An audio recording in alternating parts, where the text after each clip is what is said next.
Hello বন্ধুরা, আজকে আমি রান্না করছি খাসির মাংস। তো প্রথমে কড়াইতে সরিষার তেল দিয়ে তাতে তেজপাতা, গোটা গরম মশলা, জিরে ফোড়ন দিয়ে তার ভিতর পেঁয়াজ, আদা, রসুন আর লবণ হলুদ দিয়ে কষায় নিচ্ছি।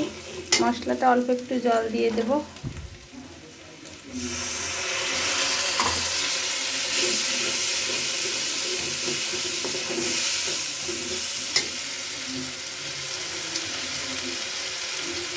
এর ভিতরে আছে জিরে আর শুকনো মরিচ।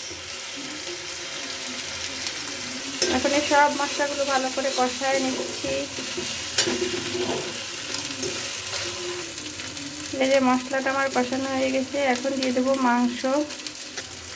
এই যে এটা কিন্তু খাসির মাংস, আমি টক দই দিয়ে ম্যারিনেট করে রাখছিলাম। ম্যারিনেট না কি বলে,